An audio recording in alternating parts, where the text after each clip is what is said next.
کیا آپ جانتے ہیں کہ ایک نوجوان نے اکیلی پوری قوم کے خلاف بغاوت کی، صرف ایک اللہ کی رضا کے لیے؟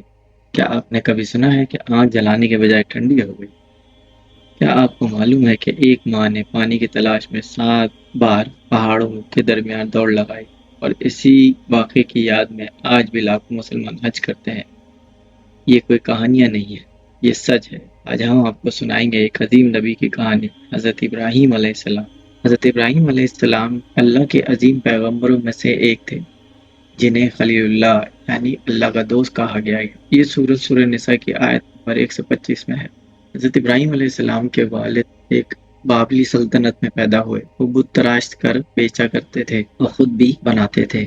ایک دن حضرت ابراہیم علیہ السلام نے اپنے والد سے پوچھا کہ آپ کس کی پوجا کرتے ہیں؟ تو انہوں نے فرمایا ہم بتوں کی پوجا کرتے ہیں۔ تو ابراہیم علیہ السلام نے پوچھا ان سے کہ کیا آپ کو کبھی انہوں نے نفع دیا ہے یا نقصان دیا ہے؟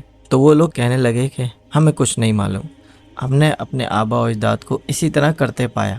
اللہ تعالیٰ نے ابراہیم علیہ السلام کو بچپن میں ہی ہدایت دے دی تھی، اور جب حضرت ابراہیم علیہ السلام نے اپنے والد آذر سے کہا کیا تم بتوں کو معبود بناتے ہو؟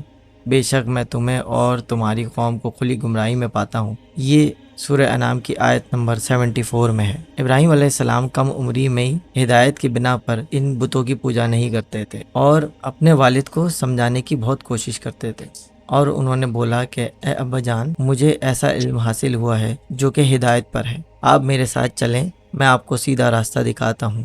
اور انہوں نے یہ فرمایا شیاطین کے عبادت نہ کریں، بے شک شیاطین اللہ کا نافرمان ہے۔ یہ سورہ مریم آیت نمبر 44 میں ہے۔ اور مجھے ڈر ہے کہ آپ لوگ بت پرستی کی وجہ سے عذاب میں مبتلا نہ ہو جائیں۔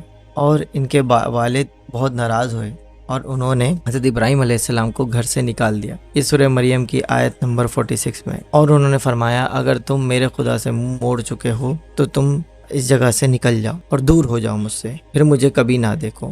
تو حضرت ابراہیم علیہ السلام نے اپنے والد سے فرمایا کہ میں اپنے رب سے آپ کی سلامتی کی دعا کروں گا اور میں آپ کے لیے معافی مانگتا رہوں گا۔ تو ایک ان کا تہوار کا دن آیا جس میں یہ لوگ صبح سب کھانا بنا کے بتوں کے آگے رکھتے تھے اور ایک میدان میں جا کے وہاں پہ تھوڑی دیر کھیل کود کیا کرتے تھے، اور شام میں جب واپس لوٹتے تو پھر اسی کھانے کو برکت سمجھ کے کھا لیا کرتے تھے۔ اس دوران حضرت ابراہیم علیہ السلام سے ان کافروں نے پوچھا کیا آپ ہمارے ساتھ چلیں گے؟ تو انہوں نے اپنے بیماری کا بہانہ بنا کر ٹال دیا، تو وہ حضرت ابراہیم علیہ السلام کو شہر میں چھوڑ کے چلے گئے۔ تو حضرت ابراہیم علیہ السلام نے کہا خدا کی قسم جب تم پیٹ پھیر کر چلے جاؤ گے تو میں تمہارے بتوں کا حل کر دوں گا۔ پھر ان سب کو توڑ دیا سوائے ایک بڑھے کے، شاید وہ اس کی طرف رجوع کریں۔ انہوں نے کہا ہمارے بتوں کا یہ حال کس نے کیا؟ یہ تو کوئی ظالم ہی ہو سکتا ہے۔ کچھ لوگوں نے کہا ہمیں ایک نوجوان کو سنا جس کا نام ابراہیم ہے، وہ ان کا ذکر برے انداز سے کرتا ہے۔ انہوں نے کہا اسے لوگوں کے سامنے لاؤ، شاید سب لوگ گواہ رہیں۔ انہوں نے پوچھا ابراہیم کیا تم نے ہمارے خداؤں کے ساتھ یہ کیا ہے؟ تو ابراہیم علیہ السلام نے کہا بلکہ یہ کام تمہارے بڑے بت نے کیا ہے، ذرا انہی سے پوچھ لو اگر یہ بولتے ہیں۔ پھر وہ آپس میں سوچنے لگے اور کہنے لگے تم ہی ظالم ہو۔ پھر ان کا سر نیچے ہو گیا اور کہنے لگے تم تو جانتے ہو یہ بولتے نہیں۔ ابراہیم نے کہا پھر کیا تم اللہ کے سوا ایسی چیزوں کو پوچھتے ہو جو نہ فائدہ دیں نہ نقصان پہنچا سکیں؟ آپ ایسا کام کیوں کرتے ہیں جس سے آپ کو کوئی فائدہ نہیں ہوتا؟ میں حیران ہوں تم پر اور ان پر جن سے تم پیار کرتے ہو، تم انہیں پکارتے ہو اور اللہ کے سوا ان کی عبادت کرتے ہو، تم لوگ ان کو اپنے ہاتھوں سے تراشتے ہو، کیا تمہیں کوئی عقل نہیں؟ لیکن سب کچھ سمجھنے کے بعد بھی وہ لوگ کفر پر ثابت قدم رہے اور ابراہیم علیہ السلام کو سزا دینے کا فیصلہ کر لیا۔ پھر ان لوگوں نے ایک میدان میں کئی دن تک خوب ساری لکڑیاں جمع کی اور اس میں آگ لگا دی۔ جب آگ خوب بھڑک اٹھی تو انہوں نے ابراہیم علیہ السلام کو اس آگ میں ڈال دیا۔ تو ابراہیم علیہ السلام نے یہ دعا پڑھی حسبنا اللہ و نعم الوکیل، میرے لیے اللہ ہی کافی ہے اور وہی بہترین کارساز ہے۔ اللہ نے آگ سے فرمایا اے آگ ابراہیم پر ٹھنڈی ہو جا اور سلامتی والی ہو جا۔ چنانچہ جب ابراہیم علیہ السلام کو آگ میں ڈالا گیا تو وہ ٹھنڈی ہو گئی، اور اس کی قدرت بھی اللہ کے پاس ہے، اس لیے جب آپ کو اللہ کی طرف سے ٹھنڈے ہونے کا حکم ہوا تو وہ ٹھنڈی ہو گئی۔ آگ نے نہ ابراہیم علیہ السلام کے کپڑے جلائے نہ جسم کے کسی حصے کو نقصان پہنچایا۔ لوگ آگ کے آس پاس ابراہیم علیہ السلام کو جلتا ہوا دیکھنے کے لیے کھڑے تھے، لیکن وہ دیکھ کر حیران رہ گئے کہ ابراہیم علیہ السلام بڑے ناز سے آگ کے درمیان بیٹھے ہیں۔ لوگ اس معجزے کو دیکھ کر حیرت زدہ تھے۔ پھر ابراہیم علیہ السلام آگ سے نکلے۔ اتنا بڑا معجزہ دیکھنے کے بعد بھی لوط علیہ السلام کے سوا ایمان کوئی نہیں لایا۔ پورے شہر کے لوگ کفر پر ہی ڈٹے رہے اور ابراہیم علیہ السلام ان کا یہ رویہ دیکھ کر نا امید ہو گئے کہ اس سے بڑھ کر یہ کون سا معجزہ دیکھنا چاہتے ہیں۔ اس وقت بابل پر نمرود نامی بادشاہ کی حکومت تھی۔ جب اس کے پاس اس معجزے کی خبر پہنچی تو اس نے اپنے درباریوں میں حضرت ابراہیم علیہ السلام کو پیش کرنے کا حکم دیا۔ اس نے ابراہیم علیہ السلام سے ان کے رب کے بارے میں پوچھا۔ ابراہیم علیہ السلام نے جواب دیا، میرا رب وہ ہے جو زندہ کرتا ہے اور مارتا ہے۔ جواب میں اس نے کہا، میں بھی زندہ کرتا ہوں اور مارتا ہوں۔ اس نے حکم دیا کہ جیل سے 2 آدمیوں کو لے آؤ۔ پھر اس نے ایک کو قتل کرنے کا حکم دیا اور دوسرے کو معاف کر دیا۔ کہنے لگا، دیکھو میرے حکم سے یہ لوگ مرتے ہیں اور میرے حکم سے انہیں زندگی ملتی ہے۔ اس پر ابراہیم علیہ السلام نے کہا، بے شک اللہ سورج کو مغرب سے لاتا ہے، تو اس کو مشرق سے نکال دے۔ اس پر نمرود کے پاس کوئی جواب نہ تھا۔ پھر اس نے ابراہیم علیہ السلام کو اس شہر سے نکل جانے کا حکم دیا۔ ابراہیم علیہ السلام عراق کو چھوڑ کر شام کی طرف چل دیے۔ یہاں پر انہوں نے اپنے چچا کی بیٹی سارہ رضی اللہ تعالیٰ عنہا سے شادی کی اور یہیں رہنے لگے۔ اس شہر کے لوگ بتوں کی پوجا نہیں کرتے تھے اور اسی طرح ابراہیم علیہ السلام کو آسمانوں اور زمین کی عظمت دکھاتے ہیں، اور اس لیے کہ وہ عین الیقین والوں میں سے ہو جائے۔ پھر جب ان پر رات کا اندھیرا چھایا تو ایک تارا دیکھا۔ فرمایا، کیا اسے میرا رب ٹھہراتے ہو؟ پھر جب وہ ڈوب گیا تو فرمایا، میں ڈوبنے والوں کو پسند نہیں کرتا۔ پھر جب چاند چمکتا دیکھا تو فرمایا، اسے میرا رب کہتے ہو؟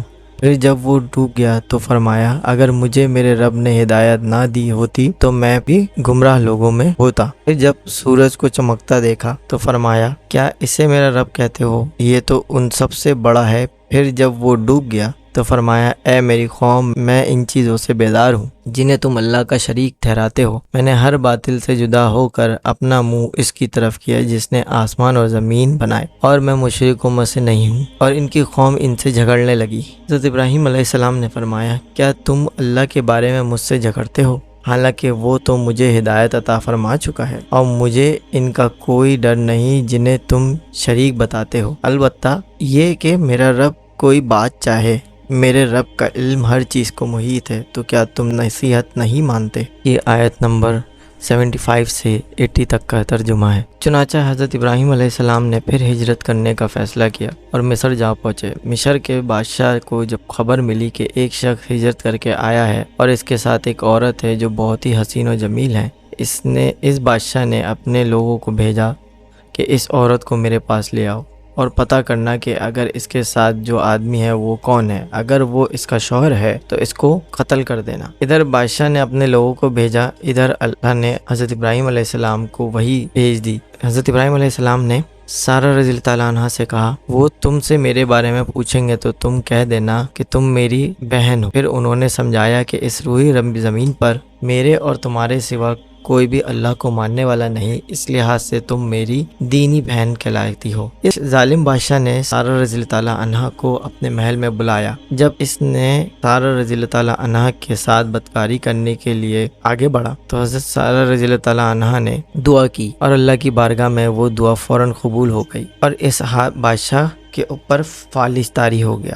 وہ تڑپنے لگا، اس کے سارے ملازم آ گئے۔ یہ دیکھ کر حضرت سارہ رضی اللہ تعالیٰ عنہا کو رحم آ گیا اور انہوں نے سوچا یہ اگر مر گیا تو اس کے قتل کا الزام مجھ پہ لگ جائے گا، تو انہوں نے اللہ سے دعا کی اور بادشاہ کا جسم ٹھیک ہو گیا۔ اس نے پھر وہی حرکت کی جس کی وجہ پر اس کا پھر جسم پر فالج ہو گیا۔ پھر اس نے حضرت سارہ رضی اللہ تعالیٰ عنہا سے وعدہ کیا کہ اگر آپ مجھے صحیح کر دیں تو میں آپ کو چھوڑ دوں گا۔ تو حضرت سارہ رضی اللہ تعالیٰ عنہا نے جب دعا کی تو اللہ تعالیٰ نے وہ دعا قبول کر لی، تو اس بادشاہ نے ان کو عزت کے ساتھ رہا کر دیا اور ان کی خدمت میں اپنی ایک بیٹی ہاجرہ کو ساتھ دے دیا۔ جب وہ واپس آئیں تو ابراہیم علیہ السلام نے فرمایا کہ اب ہم یہاں نہیں رہیں گے بلکہ واپس جائیں گے۔ پھر وہ لوگ واپس فلسطین چلے گئے، واپس جائیں گے۔ ابراہیم علیہ السلام کی عمر 86 سال کی ہو گئی، لیکن ان کی کوئی اولاد نہ تھی۔ تو سارہ رضی اللہ تعالیٰ عنہا نے سوچا کہ میں بانجھ ہوں اور ابراہیم علیہ السلام کو اولاد کی تمنا ہے، تو کیوں نہ میں بیوی ہاجرہ سے ان کا نکاح کرا دوں۔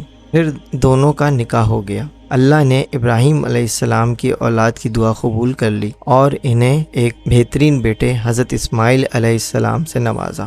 پھر اللہ کا حکم ہوا کہ اپنی بیوی ہاجرہ اور اپنے بیٹے اسماعیل علیہ السلام کو لے کے مکہ روانہ ہو۔ اس وقت مکے کی جگہ بالکل خالی چٹیل میدان تھی۔ یہاں پر ابراہیم علیہ السلام نے اپنی بیوی بچوں کو چھوڑ کر جانے لگے تو بی بی ہاجرہ کو بہت حیرانی ہوئی۔ وہ پوچھنے لگیں، اے ابراہیم، ہمیں کہاں چھوڑے جا رہے ہیں؟ یہاں تو نہ پانی ہے نہ خوراک۔ ابراہیم علیہ السلام نے کوئی جواب نہیں دیا۔ پھر بی بی ہاجرہ نے ابراہیم علیہ السلام سے پوچھا تو ابراہیم علیہ السلام نے جواب نہیں دیا اور ابراہیم علیہ السلام چلتے رہے۔ پھر بی بی ہاجرہ نے ان سے پوچھا، کیا آپ کو اللہ نے اس کا حکم دیا ہے؟ تو ابراہیم علیہ السلام نے فرمایا ہاں۔ تو بی بی ہاجرہ بالکل مطمئن ہو گئیں اور انہوں نے فرمایا، اللہ ہمیں بالکل بھی کچھ نہیں ہونے دے گا اور اللہ اپنے حفظ و امان میں رکھے گا۔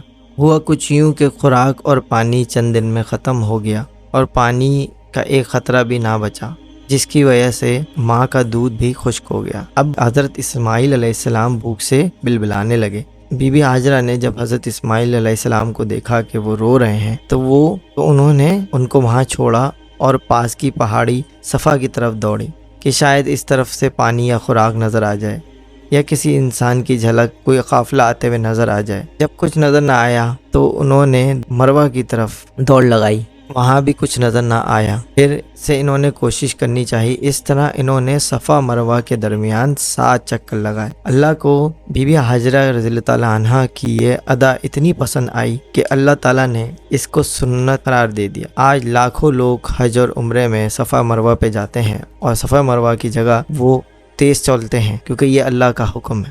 تو جب وہ بالکل تھک گئیں اور ان کے پاس کوئی چارہ نہ بچا تو وہ بے تحاشا رونے لگیں اور اللہ سے دعا کرنے لگیں۔ اتنی دیر میں انہیں ایک آواز سنائی دی جو حضرت اسماعیل علیہ السلام کے پاس سے آ رہی تھی۔ وہ جلدی سے حضرت اسماعیل علیہ السلام کے پاس پہنچی تو دیکھا حضرت اسماعیل علیہ السلام کے قدموں کے نیچے سے پانی پھوٹ رہا ہے جو کہ اللہ کے حکم سے جاری ہو گیا تھا۔ اس طرح پانی کے چشمے کا آغاز ہو گیا اور وہ حیران اور خوشی سے دیکھ رہی تھی۔ جب انہوں نے دیکھا کہ پانی چاروں طرف بہہ رہا ہے تو انہوں نے پانی کے چاروں اطراف پتھر لگانا شروع کر دیے اور پھر انہوں نے کہا زمزم، یعنی رک جا۔ حضور صلی اللہ علیہ وسلم کا ارشاد ہے کہ اللہ اسماعیل علیہ السلام کی والدہ پر رحم فرمائے، اگر وہ جلد بازی سے کام نہ لیتی زمزم بہنے والا چشمہ ہوتا۔ ہاجرہ رضی اللہ تعالیٰ عنہا نے اسماعیل علیہ السلام کو پانی پلایا اور خود بھی اپنی پیاس بجھائی۔ اب زمزم کھانے اور پینے کا کام دیتا تھا۔ کچھ ہی دنوں میں ایک قبیلہ پانی کی تلاش میں وہاں پہنچا۔ انہوں نے بی بی ہاجرہ سے وہاں خیمہ لگانے کی اجازت مانگی، جس پہ بی بی ہاجرہ نے ان کو اجازت دے دی اور اس طرح حضرت اسماعیل علیہ السلام وہاں پرورش پاتے رہے۔ اس قبیلے کی مکہ میں رہائش حضرت ابراہیم علیہ السلام کی دعا کا نتیجہ تھی۔ جب حضرت ابراہیم علیہ السلام نے اپنی بیوی بچوں کو بنجر جگہ پہ چھوڑا تو یہ دعا مانگی تھی کہ اے پروردگار، میں نے اپنی کچھ اولاد اس بے آباد جنگل میں تیرے گھر کے پاس بسائی ہے، یہ اس لیے کہ وہ نماز قائم کرے، پس تو کچھ لوگوں کے دلوں کو ان کی طرف مائل کر دے اور انہیں پھلوں کی روزیاں عطا فرما تاکہ یہ شکر گزاری کریں۔ یہ سورہ ابراہیم کی آیت نمبر 37 ہے۔ اور حضرت اسماعیل علیہ السلام مکہ میں بڑے ہوتے رہے۔ جب حضرت اسماعیل علیہ السلام نے ہوش سنبھال لیا تو ایک اور اللہ نے حضرت ابراہیم علیہ السلام پہ آزمائش ڈالی اور انہوں نے خواب میں دیکھا کہ وہ حضرت اسماعیل علیہ السلام کو ذبح کر رہے ہیں۔ ابراہیم علیہ السلام جانتے تھے کہ یہ اللہ کی طرف سے خواب ہے، لہٰذا انہوں نے اپنی بیوی کو ہدایت دی کہ حضرت اسماعیل علیہ السلام کو تیار کر دیجئے۔ تو جب انہوں نے ان کو تیار کر دیا، وہ جانے لگے تو حضرت ابراہیم علیہ السلام نے حضرت اسماعیل علیہ السلام سے فرمایا کہ میں خواب میں دیکھا کہ میں آپ کو ذبح کر رہا ہوں۔ تو حضرت اسماعیل علیہ السلام نے فرمایا، اے ابا جان، آپ کو جو حکم ملا ہے اس کو کر گزریے، انشاءاللہ آپ مجھے صبر کرنے والوں میں پائیں گے۔ اپنے والد سے فرمایا، آپ جب مجھے ذبح کرنے لگیں میری پیشانی زمین پر رکھ دیے تاکہ آپ کو میرا چہرہ نہ نظر آئے اور کہیں آپ کے ہاتھ رک نہ جائیں۔ ابراہیم علیہ السلام نے ایسا ہی کیا اور آنکھوں پر پٹی باندھ لی۔ اب انہوں نے چھری پکڑ کر گردن پر چلا دی لیکن چھری نے گردن نہ کاٹی۔ ابراہیم علیہ السلام نے زور لگایا تو انہیں ایک دمبے کی آواز آئی۔ حیران ہو کر پٹی کھولی تو دیکھا ایک دمبا کٹا ہوا ہے اور اسماعیل علیہ السلام دور کھڑے مسکرا رہے ہیں۔